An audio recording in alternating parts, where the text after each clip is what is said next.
Hello everyone! For today's video, gagawa po tayo ngayon ng puff pastry dough.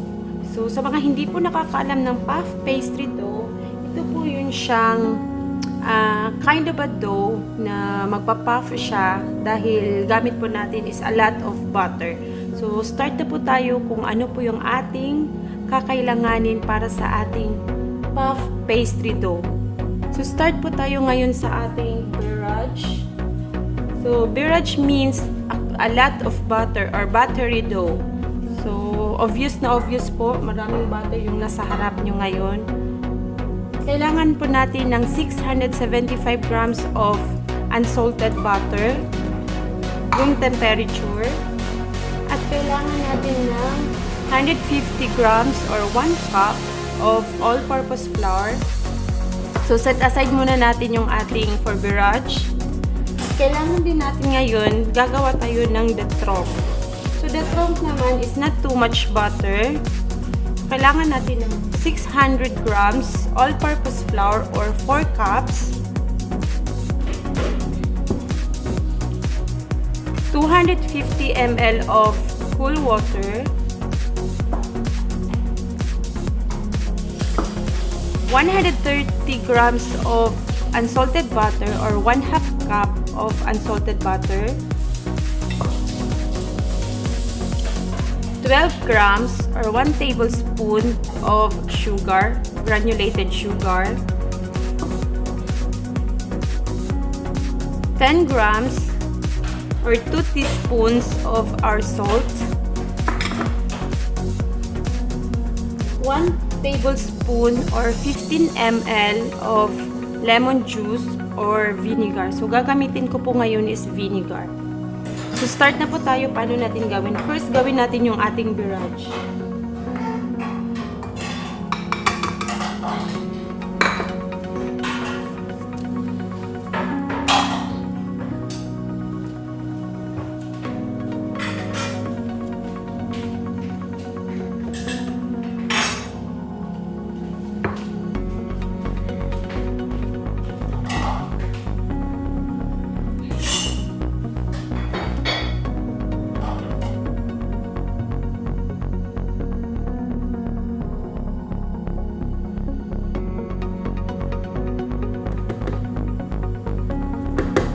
Hinalo ko po siya for 2 minutes.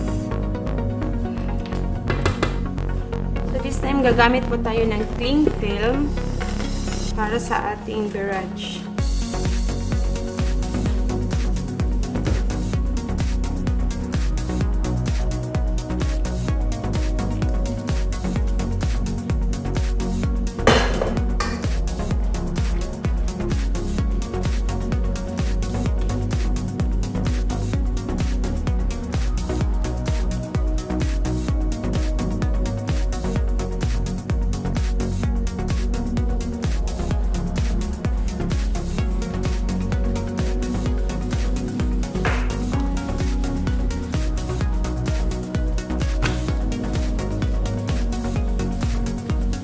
So, after po natin ma-flat yung ating barrage, ilagay po natin sa ating refrigerator and chilled until na matapos natin yung ating bitront.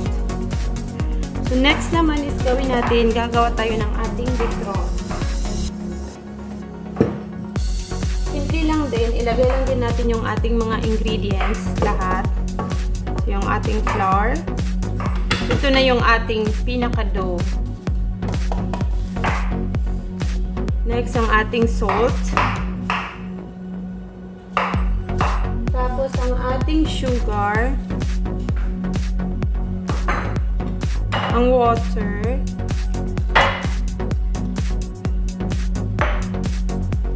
Tapos, yung ating vinegar.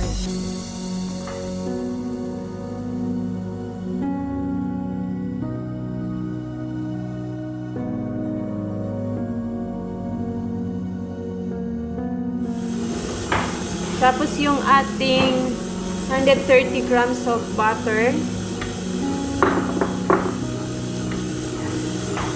Gagamit pa rin tayo ng butter pero hindi na gaanong karami kumpara sa ating barrage.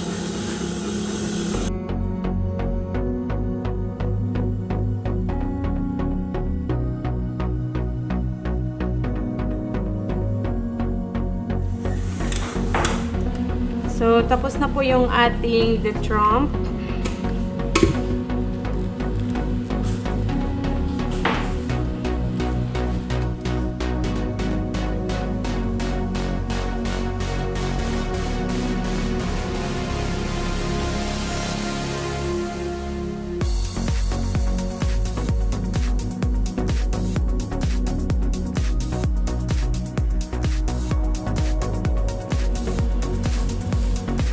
So, ito na po yung ating the trump. Ang gagawin po natin ngayon, i-refrigerate po natin siya for almost 2 hours or 1 hour. 1 to 2 hours po. Then, magpo-folding po tayo mamaya. So, keep on watching guys. Sa mga hindi pa po pala nag-subscribe, please do click na po yung subscribe button at i-click nyo na din po yung bell button dyan para palagi po kayong ma-notify sa mga bago kong videos na gagawin. So guys, keep on watching to me po at salamat po sa mga kaibigan ko at mga subscribers ko po.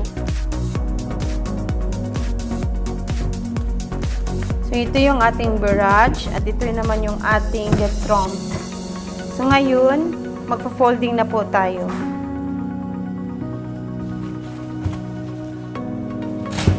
Gamit natin sa ating pagfo-folding or pagro-rolling din, kailangan natin ng ating rolling pin at ang ating flowers.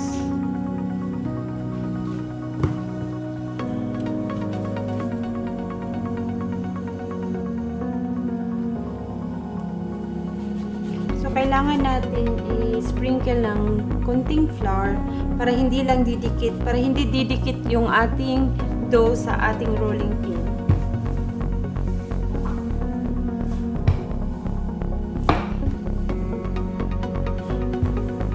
So since matigas yung ating dough, kailangan po natin ng konting puwersa.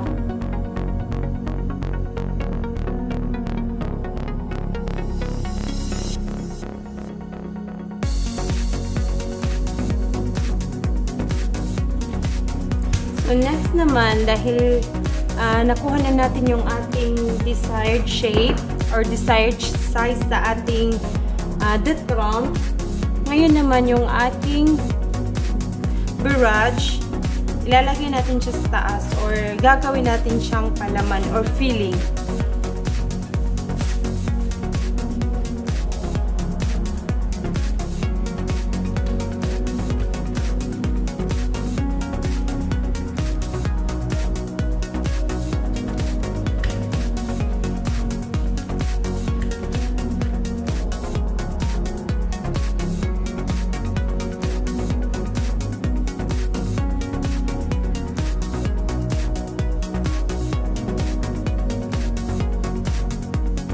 So, yun na yung ating pagpa-filling sa ating dough, the trump. So, ngayon naman, start tayo sa ating folding. Ito yung ating first folding. So, the more folding na gagawin natin dito, the more na marami siyang layers pagkatapos nating i-bake.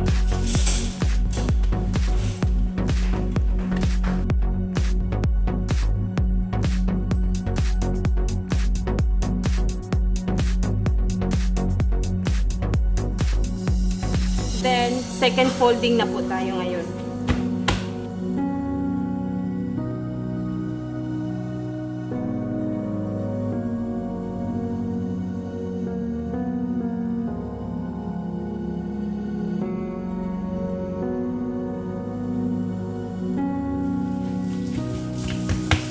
So, pangatlong folding natin.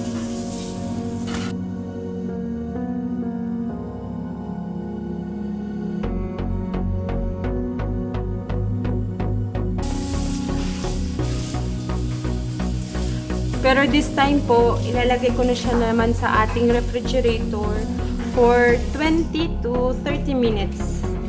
Para lang yung ating butter is matulog ulit at hindi po siya mag-melt.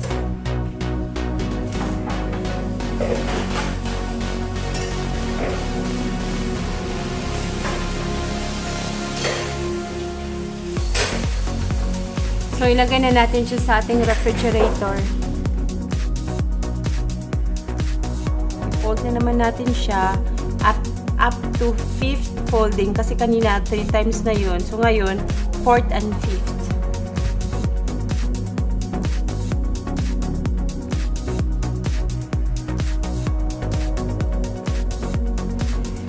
So, ngayon, yung final natin na folding or the 5th folding na po tayo.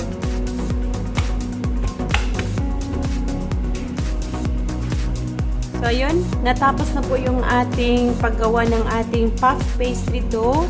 So, this time po, pwede na po natin siya gamitin. Pero I suggest na okay pa rin siya at mas maganda na i-refrigerate muna natin with as long as 1 hour or ganun.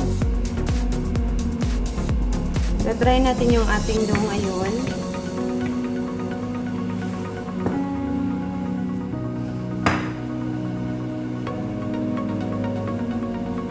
So, ito na yung ating puff pastry dough.